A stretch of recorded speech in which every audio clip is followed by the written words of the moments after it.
Olá pessoal, tudo bem com vocês? Eu sou Carol Negrin, professora de Biologia de Estratégia Vestibulares e eu vim aqui para a gente fazer a nossa correção da prova da FAMERP de 2021 de segundo dia. É isso mesmo, mas antes da gente começar, se inscreva aqui no canal, vai no grupo do Telegram, que a gente tem muito assunto para conversar lá, e também no nosso Instagram, tá? Tá tudo aqui para vocês, tem muita dica e agora sim, bora lá fazer a nossa correção. Gente, essa prova de segundo dia da FAMERP de 2021, ela conta com questões discursivas, né? Foram 8 questões discursivas, dissertativas, com um nível muito bom aí sendo cobrado. Não foram questões fáceis, entretanto, também não foram questões muito difíceis, mas valorizava aquele aluno que estudou ao longo do ano. Ele tinha que ter o conhecimento mesmo da biologia para conseguir aplicar nessas questões. Teve uma que foi um pouquinho mais trabalhosa, a gente vai conversar sobre todas elas a partir de agora. Primeira questão, então, olha aqui. Primeira questão.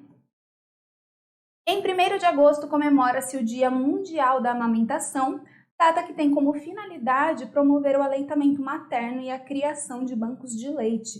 O leite materno contém substâncias que nutrem o bebê e garantem a imunidade passiva, protegendo-o temporariamente contra agentes patogênicos. Alternativa A.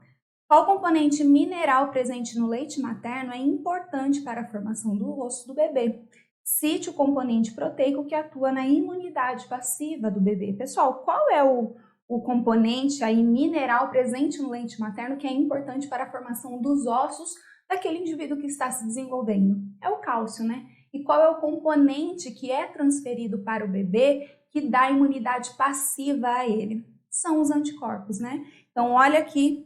Questão, resposta aí esperada, né? Você não precisaria escrever exatamente assim, entretanto, tinha que ter os elementos básicos, claro. Então, olha, você pode escrever do seu jeito, esse foi o meu jeito, bora lá ler então. O mineral presente no leite importante para a formação dos ossos do bebê é o cálcio, componente proteico que atua na imunidade passiva do bebê, são os anticorpos ou imunoglobulinas, ok? Letra B. A produção e a liberação de leite materno dependem da sucção efetuada pelo bebê. Explique como a sucção do mamilo pelo bebê aumenta a produção e a liberação de leite. Cite os hormônios relacionados a esses fenômenos. De quais hormônios estamos falando, pessoal? Estamos falando dos hormônios prolactina e ocitocina, tá bom? Esses hormônios são importantíssimos no momento do aleitamento materno. A prolactina é o hormônio responsável pela produção do leite, entretanto, a ocitocina é o hormônio responsável para que ocorra a ejeção desse leite, a liberação desse leite. Por quê? Por conta do estímulo gerado por esse hormônio nas células mioepiteliais que estão ao redor dos alvéolos, tá? A sucção do mamilo pelo bebê estimula a liberação desses hormônios. Olha aqui então uma possível resposta. A sucção do mamilo pelo bebê estimula receptores táteis que resultam na liberação do hormônio ocitocina pela hipófise posterior.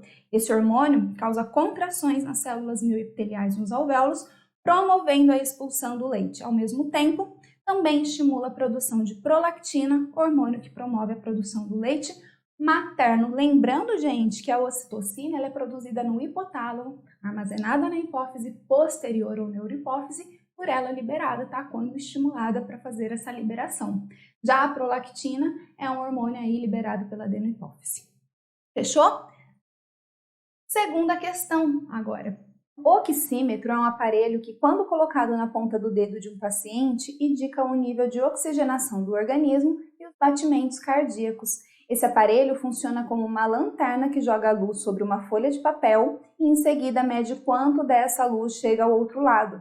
A folha de papel, no caso, é o dedo do paciente. Quando as hemoglobinas, proteínas que transportam o gás oxigênio pelo sangue, estão com mais oxigênio, elas absorvem mais luz infravermelha. Quando estão menos oxigenadas, absorvem mais luz vermelha. A intensidade das luzes que chegam ao receptor do outro lado é traduzida em valores digitais.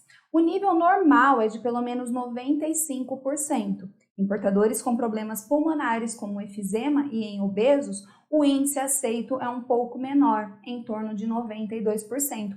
Por quê, pessoal? Porque pessoas com problemas respiratórios e também obesos apresentam uma menor oxigenação do sangue. Então, quanto melhor for a oxigenação do sangue de uma pessoa, mais próximo de 95% estará, ok? Olha aqui a alternativa A, então. Cite o elemento figurado do sangue onde são encontradas as hemoglobinas. Qual processo metabólico utiliza o gás oxigênio na maioria das células humanas? Bom, pessoal, seguinte, elementos figurados do sangue são aqueles são as plaquetas, são os glóbulos brancos, são os glóbulos vermelhos. Qual desses apresenta hemoglobina no seu interior que é responsável pelo transporte de oxigênio? São os glóbulos vermelhos, também chamados de hemácias ou eritrócitos, ok? E qual é o processo metabólico que acontece na maioria das células humanas que utiliza o gás oxigênio? É a respiração celular. Então, gente, atenção ao comando da questão. Falou cite, tem que citar. Então, olha a possível resposta. As hemoglobinas são encontradas no interior das hemácias, os glóbulos vermelhos do sangue.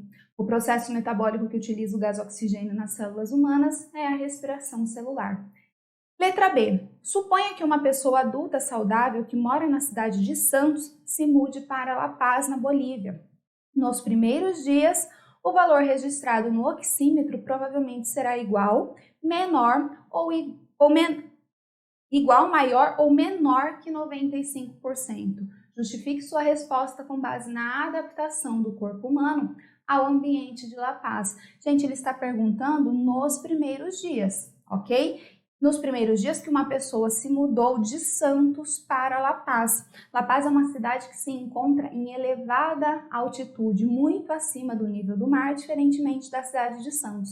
Lá, o ar é mais rarefeito, tá bom? Apresenta menor concentração de oxigênio. Portanto, uma pessoa nos primeiros dias ainda não sofreu o que a gente chama de aclimatação fisiológica. Tá legal? Então, nos primeiros dias, como é que vai estar a oxigenação do seu corpo? Menor que 95%, ok? Aí, o que mais que ele pergunta? Justifique a resposta com base na adaptação do corpo humano. Gente, nesse processo de adaptação ou aclimatação, o que acontece? O nosso organismo ele recebe um estímulo para produzir maior quantidade de glóbulos vermelhos. Esses glóbulos vermelhos apresentarão maior quantidade de hemoglobina e, portanto, facilitarão aí o transporte de oxigênio pelo corpo e a nossa oxigenação. A oxigenação, na verdade, desse indivíduo que se mudou. Então, possível resposta: o valor registrado no oxímetro será menor que 95%. O ar em La Paz é mais rarefeito que na cidade de Santos, devido à altitude em que se encontra a cidade. Nessas condições, há prejuízo para a oxigenação do corpo nos primeiros dias, que tem aumento da frequência cardíaca e respiratória. Isso acontece até que ocorra a aclimatação, processo de adaptação do corpo ao ar rarefeito, através da produção, faltou um D aqui, né? Através da produção em maior quantidade de hemácias,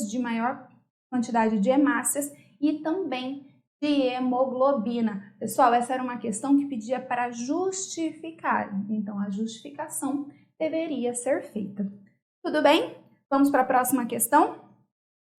Questão 3. Em julho de 2020, um estudante de veterinária foi picado por uma naja, uma serpente exótica e uma das mais peçonhentas do mundo. A naja e outras serpentes eram criadas de forma ilegal, que configurou um caso de tráfico de animais. Assim que aconteceu o acidente, o estudante e um colega contataram uma de suas professoras, integrante do Conselho Regional de Medicina Veterinária, que sugeriu soltar no mato as serpentes nativas. Letra A. Animais exóticos podem causar impactos ambientais caso sejam soltos em um novo ambiente, devido à possível ausência de fatores de controle populacional que existam no ambiente de origem. Cite 2 fatores bióticos do ambiente natural que podem controlar uma população nativa. Pessoal, fatores bióticos de controle de crescimento populacional. É aquilo que a gente estuda em dinâmica de populações, né? Quais são eles? Competição, parasitismo, predação. Acontece que quando uma espécie exótica é inserida em um novo ambiente, aí, da qual ela não é nativa, acontece dela poder ser uma melhor competidora sobre as demais espécies. Ela não apresenta predadores naturais nem parasitas, o que não controla a sua população, faz com que ela tenha um boom nesse novo ambiente. Então vamos lá para a nossa resposta? Olha aqui. Para citar, então, dois fatores bióticos, são fatores bióticos que controlam o crescimento populacional, a predação e a competição. Letra B. A naja, assim como muitas serpentes peçonhentas, apresentam um órgão de função termorreceptora próximo de cada narina. Se a naja estivesse em um ambiente escuro e com temperatura de 23 graus Celsius, diante de um roedor, um lagarto e um filhote de ave, qual deles ela teria mais dificuldade de capturar? Justifique sua resposta citando o órgão termorreceptor. Gente, esse órgão termorreceptor é a fosseta loreal, tá? Se é um órgão termorreceptor, detecta aí mais elevadas temperaturas, fazendo com que essa serpente vá em direção da sua presa para fazer a captura. Vamos olhar aqui para os possíveis presas aqui dessa serpente.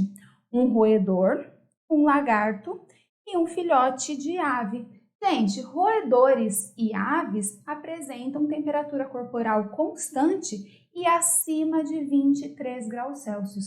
Esses animais, eles são facilmente percebidos por essa fosseta loreal dessas serpentes peçonhentas. O lagarto já seria mais dificilmente detectado, por quê? Porque é um organismo ectotérmico, tá legal? Tem a sua temperatura corporal variando de acordo com o ambiente. Esse ambiente está com temperatura de 23 graus Celsius, o que dificultaria a captura por essa cobra, tá bom? Então vamos lá para a nossa resposta. A naja teria maior dificuldade de capturar o lagarto por ser um órgão termorreceptor. Temperaturas mais elevadas, como a do corpo de um roedor ou de uma ave, seriam mais facilmente detectadas. O lagarto, por ser um animal ectotérmico, apresentaria menor temperatura corporal, dificultando a sua captura. Faltou citar, o órgão termorreceptor, fosseta loreal, ok? Questão de número 4. Antes de 1982, acreditava-se que somente as moléculas de proteínas tinham atividade enzimática. Posteriormente, pesquisadores trabalhando com micro-organismos descobriram um tipo específico de RNA chamado ribosima. Como as enzimas proteicas, as ribosimas funcionam como catalisadores, têm sítios ativos que se ligam ao substrato e não são consumidas na reação química. As ribosimas cortam um RNA, unem as peças remanescentes e estão envolvidas na síntese de proteínas nos ribossomos. Cite dois fatores que influenciam na atividade das enzimas proteicas. Pessoal, existem aqueles fatores que a gente sempre fala para vocês que podem atuar aumentando aí velocidade ou reduzindo a velocidade das reações catalisadas por enzimas proteicas. Quais são esses fatores? Temperatura, pH, concentração de substratos, tá? Tá pedindo o quê? Para citar dois fatores. Olha aqui, são fatores que influenciam na atividade de enzimas proteicas, a temperatura e a concentração de substratos, tá bom? Letra B. Analisando-se as etapas de síntese de uma enzima e de uma ribosima, conclui-se que uma célula consegue sintetizar mais rapidamente uma ribosima. Justifique essa afirmação citando as etapas de síntese dessas duas substâncias. Pessoal, uma enzima proteica, para que ela seja formada é necessário passar por todas aquelas etapas da síntese proteica, ok? A partir de um gene, esse gene ele é transcrito para uma molécula de RNA mensageiro, e aí essa molécula de RNA mensageiro ela é traduzida lá no citoplasma para que seja formada a proteína que vai ter atividade catalítica, ok? Por que esse processo de síntese de uma ribosima é mais rápido? Porque uma ribosima é uma molécula de RNA com atividade catalítica. Portanto, o gene ele é transcrito em um RNA que já tem essa atividade, por isso acontece de forma mais rápida. Possível resposta: a célula sintetiza mais rapidamente uma ribosima porque não é necessário que o RNA, formado pela transcrição, sofra em seguida o processo de tradução, já que a ribosima é um RNA com catalítica. As enzimas proteicas são sintetizadas somente após a tradução do RNA mensageiro formado pela transcrição. Ok, gente? Questão de número 5. As figuras ilustram as modificações que ocorreram em 3 conjuntos de hemácias humanas após serem mergulhadas em 3 soluções diferentes, 1, 2 e 3. Então, a gente tem conjuntos de hemácias aqui. Quando colocadas na solução 1, o que ocorreu, pessoal? A gente está vendo aqui pela seta, ocorreu a lise, né? Lise celular das hemácias. Em 2, a gente está vendo que as hemácias estão com o seu formato natural, né? Elas estão aí no seu formato bicôncavo. Em 3, a gente está vendo hemácias, o quê? Murchas, que perderam água. A gente sabe quais são essas soluções aí? Qual solução é hipotônica, qual é hipertônica e qual é isotônica? Conseguimos saber sim. Em 1, a gente está vendo que as hemácias receberam muita água e por isso sofreram lise, ok? Então, em 1, nós temos que elas foram colocadas em uma solução hipotônica, ok? Hipotônica, menos concentrada do que o seu interior. Então, a água por osmose entra nessas células. Em 2, nós temos aqui as hemácias foram colocadas em solução isotônica, tá legal? A mesma quantidade de água que entra, a mesma quantidade que sai, porque a concentração dessa solução é igual à concentração do interior das hemácias. Em 3, essas hemácias elas perderam água por osmose. Por quê? Porque foram colocadas em uma solução hipertônica, mais concentrada do que seu interior. Olha a alternativa A. Qual das 3 soluções é hipertônica? Como se denomina o tipo de transporte que permite as modificações observadas nas hemácias? Gente, a solução hipertônica é A3 e as modificações observadas ocorrem devido à osmose. Então, a solução hipertônica é A3. Na solução 3, as hemácias perderam água para o meio e ficaram enrugadas, um tipo de transporte passivo, devido a um tipo de transporte passivo chamado de osmose. Letra B. Se em vez de hemácias o experimento tivesse utilizado lactobacilos, o fenômeno indicado pela seta em 1 não aconteceria. O que está indicado em 1? A lise, né? Descreveu lá. A lise celular.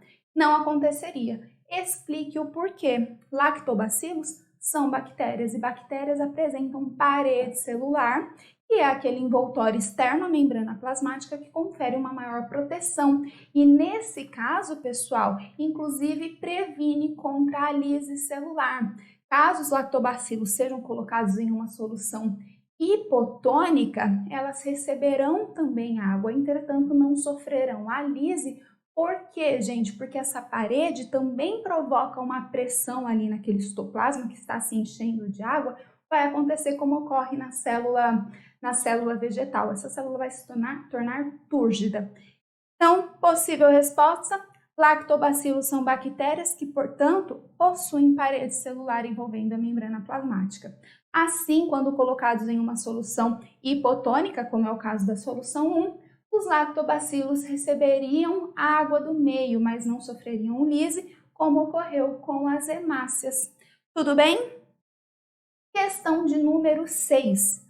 O gráfico ilustra as variações de temperatura corpórea em pessoas parasitadas pelo Plasmodium vivax, que causou um quadro de febre intermitente. Olha aqui para o gráfico, a gente está vendo que a temperatura corporal aí entre 36 e 37 graus Celsius, ela tendo picos, né? Vou apontar aqui com o laser, tendo picos febris aí com febre em torno de 40 a 41 graus Celsius, ok?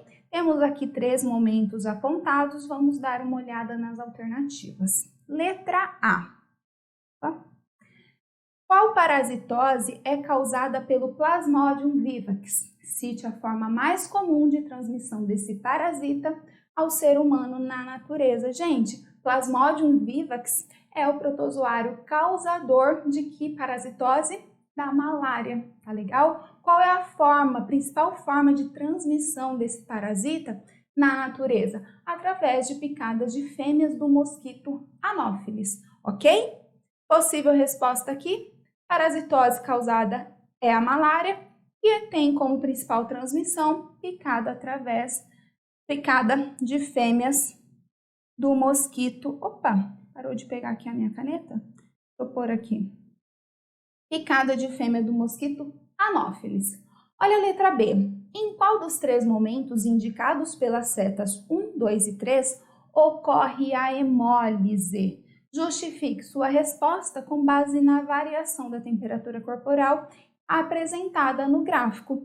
Gente, a malária, ela causa aí os picos febris, não é mesmo? Por que ocorrem esses picos febris? A gente tem que lembrar do ciclo da malária, tá? O ciclo do plasmódio.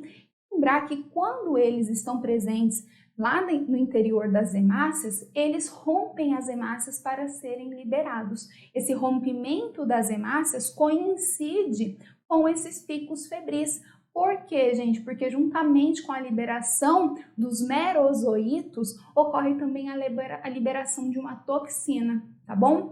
Vamos olhar aqui para o gráfico. Vou voltar aqui. Olha para o gráfico. Qual é o momento em que isso acontece? Vai ser aqui nesse momento 2 que a hemólise vai acontecer, ou seja, a ruptura das hemácias para a liberação dos merozoítos. Aconteceu a ruptura, ocorre liberação de toxinas, o que causa o pico febril. Olha a possível resposta aqui então. A hemólise, lise das hemácias, acontece no momento 2. A ruptura dessa célula pelos merozoítos causa a liberação de toxinas chamadas hemozoínas, que resultam em acessos febris. No gráfico, o momento 2 precede uma elevação da temperatura corporal, o que permite chegar a tal conclusão. Muito boa essa questão, hein? Agora a questão de número 7, que é a questão aí mais trabalhosinha para a gente fazer. As figuras ilustram células pertencentes a 13 indivíduos, uma criança e os seus genitores. Em cada célula está representado um par de cromossomos sexuais com os pares de alelos e seus respectivos locos. A distância entre os locos é de 26 UR. Olha aqui para a figura então, vou apontar. A gente tem aqui a célula da mãe, da genitora, aqui a célula do genitor, do pai, e aqui a da criança, né? Porque essa é da mãe, 2 cromossomos X, essa é do pai, porque tem um cromossomo X e um cromossomo Y. A gente vê que existem aí 2 genes que estão envolvidos, né? Gene A e gene M, e esses genes estão presentes no mesmo cromossomo, são genes ligados em linkage, e a distância entre eles, pessoal, é de 26 UR. O que significa isso mesmo? Significa que esses genes, eles estão distantes 26 UR, o que significa que eles têm chance de 26% de ocorrer a permutação entre esses cromossomos homólogos, tá legal? No homem isso não acontece porque ele tem um cromossomo X e um cromossomo Y e ele tem apenas os alelos azão, hemão, tá bom? Azão, hemão. Essa mãe, ela é heterozigota, né? Ela é azão, azinho, hemão, heminho, tá? Olha para o genótipo da criança. Essa criança, ela é do sexo masculino, ela apresenta genótipo aí para esses genes, azinho, hemão. Vamos continuar, depois a gente faz mais considerações. Olha a letra A. O alelo dominante no genótipo da criança foi herdado de qual dos genitores? Qual fenômeno permitiu que a composição genotípica da criança fosse diferente dos genitores? Pessoal, genes ligados podem sofrer permutação, podem sofrer o que nós chamamos de crossing over. Em qual porcentagem? Com qual frequência? Em 26% dos casos. Quando a gente olha para a configuração genotípica aqui da mãe, que é heterozigota, a gente vê que ela tem configuração cis. O que isso significa? Significa que os alelos dominantes se encontram no mesmo par de homólogos, enquanto os alelos recessivos se encontram outro par de homólogos, ok? Então, ela tem uma configuração que nós chamamos de cis. Essa é a configuração que gera gametas que nós chamamos de gametas parentais, tá? Os gametas podem ser azão, hemão ou azinho, eminho. Entretanto, em 26% dos casos, esses genes vão sofrer permutação, eles vão trocar de local, ou seja, teremos em 26% dos casos células que formarão os gametas que terão configuração trans. Na configuração trans, o que a gente tem para essa mulher? A gente tem que ela vai ser azão Bzinho em um cromossomo permutado, né? E no outro azinho Bzão. Esses gametas formados a partir da configuração trans, eles são chamados de gametas recombinantes, tá legal? Isso não acontece no homem porque ele não tem os pares, o par de cromossomo homólogo aí, ele tem X e Y. Gente, olha a pergunta. O alelo dominante no genótipo da criança foi herdado de qual dos genitores? Qual fenômeno permitiu a composição genotípica da criança fosse diferente dos seus genitores? O processo, pessoal, o fenômeno que permitiu foi o crossing over ou permutação. Olha aqui, azão eminho. Azão eminho, esse cromossomo aqui foi herdado da mãe, tá? Herdou do pai o cromossomo Y, herdou da mãe o cromossomo X. Só que um cromossomo X aí com permutação, tá? Que sofreu crossing over, então houve fusão aí de um gameta recombinante dessa mãe. Olha aqui, azão eminho. Opa, azinho emão. Coloquei Bzão. Deixa eu consertar aqui que é M, né? O nome do gene. Então, eminho, aqui emão, azão eminho, azinho emão. Aqui também é azinho emão, ou seja, o gene dominante emão veio da mãe, o processo crossing over. Vamos olhar aqui a possível resposta. O alelo dominante M foi herdado do pai da criança. Não, gente, da mãe da criança. Escrevi errado aqui, falei certo, escrevi errado. Da mãe da criança. O fenômeno que permitiu que a composição genotípica da criança fosse diferente de seus parentais foi a permutação ou crossing over, ok? Olha a letra B. Com relação aos genes representados, qual a porcentagem esperada de ovócitos portadores apenas de alelos recessivos gerados pela mulher? Explique porque a localização dos genes representados na célula da mulher não está relacionado à segunda lei de Mendel. Gente, primeiramente não está relacionado à primeira lei de Mendel, por quê? Porque esses genes eles são ligados, eles estão em linkage, portanto, eles não obedecem à segunda lei de segregação, não ocorre segregação independente desses cromossomos aí, desses genes, porque não estão presentes em pares de cromossomos homólogos distintos, tá legal? Agora ele quer saber a porcentagem de ovócitos que vão portar ambos os alelos recessivos, ou seja, que serão azinho, eminho, ok? Qual que é a frequência de permutação mesmo? Frequência de permutação é de 26%. Isso quer dizer que, gente, quer dizer que em 74% dos gametas formados serão idênticos aos parentais, ok? Se serão idênticos aos parentais, serão formados a partir da configuração cis, serão azão, emão ou azinho, eminho. Vou melhorar aqui. Azão, emão, azinho, eminho. 26%, né, serão de gametas recombinantes.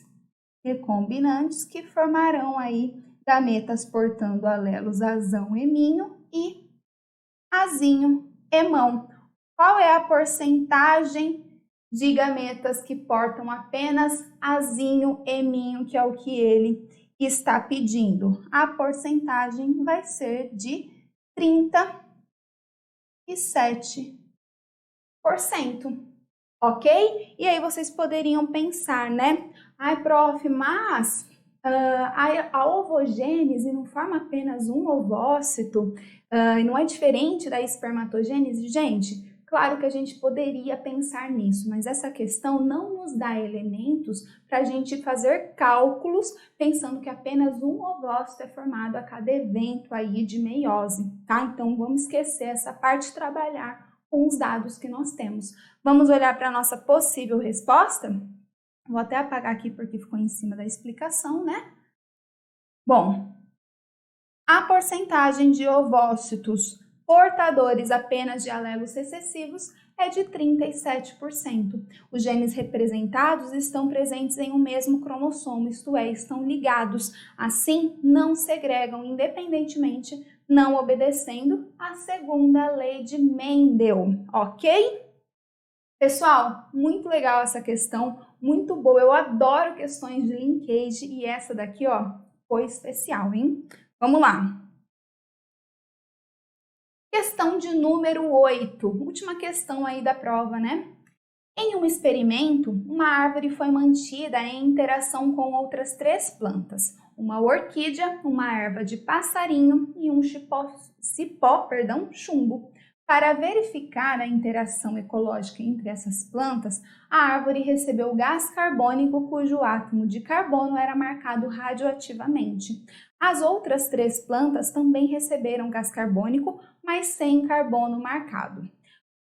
E todos os vegetais do experimento foram expostos à luz solar e à mesma temperatura, ambas ideais. Letra A. As 3 plantas mantidas em interação com a árvore produzem frutos e sementes. São angiospermas, né?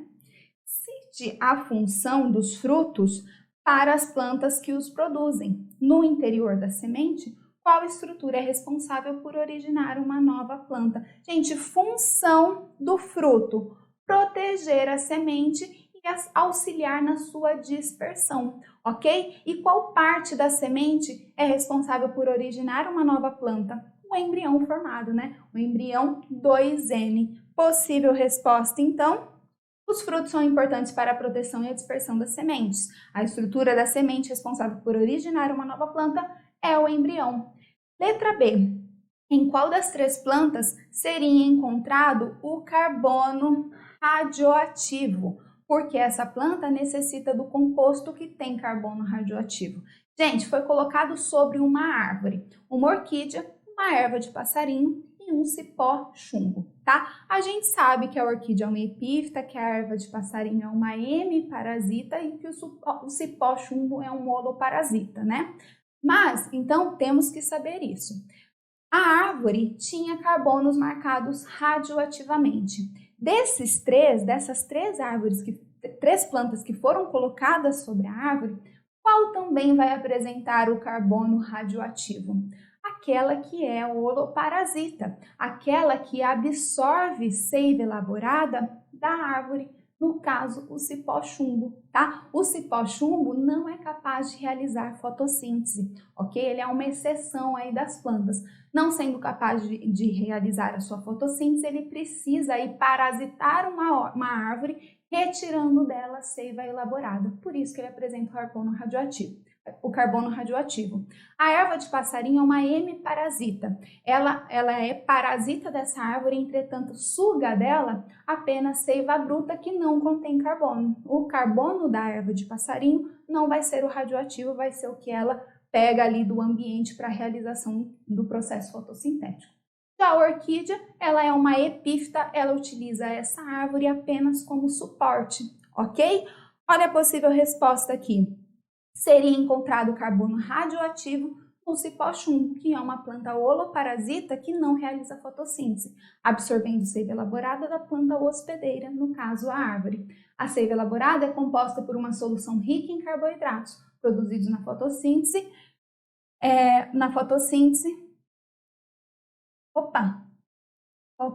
Tem alguma coisa errada aqui, né? Produzidos na fotossíntese a partir, tá? Tá separado, né? A partir do carbono radioativo, ok? Pessoal, essa foi a nossa correção da prova da FAMERP de 2021, de segundo dia. Eu espero que vocês tenham gostado. Deixo aqui o meu muito obrigada, as redes sociais para vocês seguirem aí. E pessoal, se tiverem dúvidas, entrem em contato comigo, vou ter o maior prazer em ajudá-los. Tá bom? Fico por aqui, até a próxima. Beijo, tchau, tchau.